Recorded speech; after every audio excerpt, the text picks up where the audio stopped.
You know, we all think we know why someone drops a fortune on a Rolex. It's the ultimate "I made it" symbol, right? Well, what if I told you that for the truly wealthy, that's not it at all? Today, we're going to dive into the Rolex Paradox, and you'll see why a $100,000 watch is less about telling time and way more about being a secret financial weapon. So let's just get straight to it. Why on earth would anyone spend the price of a small house on something that does the exact same job as your smartphone? I mean, is it really just about flexing, or is there something much, much deeper going on that most of us are completely missing? And this right here is the heart of it. This is the whole paradox in a nutshell.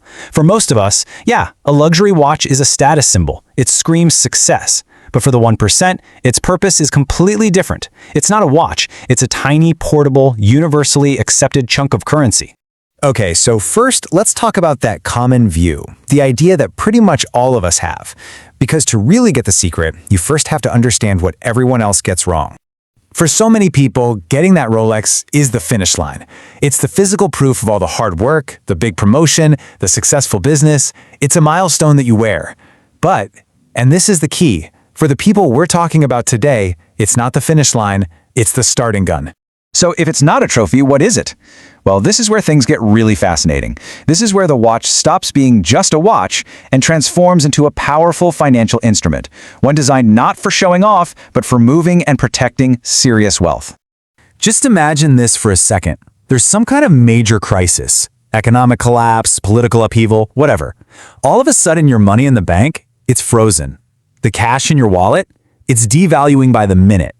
In that world, your traditional wealth isn't an asset anymore. It's a trap.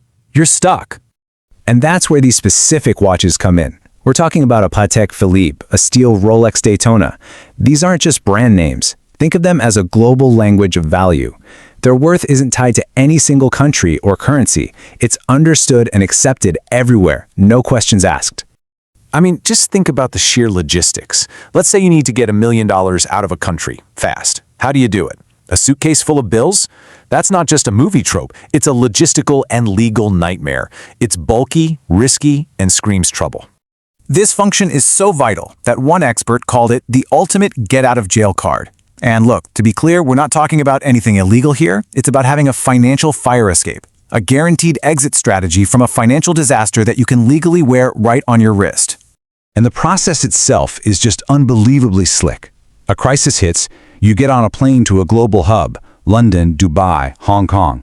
You walk into any high-end watch dealer, and literally within minutes you can walk out with a pile of local cash. It's instant liquidity in its most elegant form.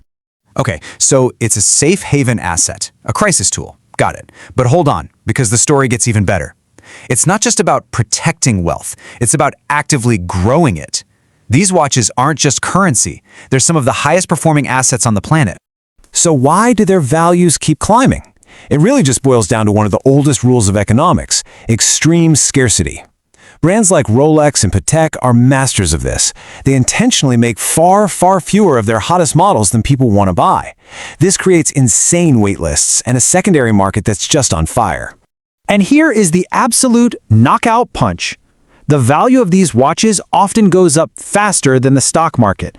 Let that sink in. You're not just keeping your money safe from a crisis, you're actively growing it, and at a rate that can blow away traditional investments. Just think about this unique combo of benefits. The value can beat stocks. You can turn it into cash anywhere, anytime, but then, and this is huge, unlike a supercar that needs servicing or a mansion that needs upkeep, it requires zero maintenance, and you pay zero property tax on it. It just sits there, on your wrist or in a safe, quietly getting more valuable every single day. When you put all this together, it just forces you to see these things in a completely new light. So the next time you see someone wearing a watch that costs more than a car, don't think status symbol. Think private bank. A bank on your wrist. There's a line that sums this up perfectly. In the world of the 1%, time is money, but the watch is the bank. It's the vault. It's secure, it's portable, and man, is it profitable. So I'll just leave you with this one question to chew on. For centuries, we've been told gold is the ultimate safe haven asset. But a simple steel Rolex can be easier to carry, easier to sell, and can appreciate way faster. It really makes you ask, in today's crazy world, what does real value even mean anymore? The answer might just be ticking away on someone's wrist.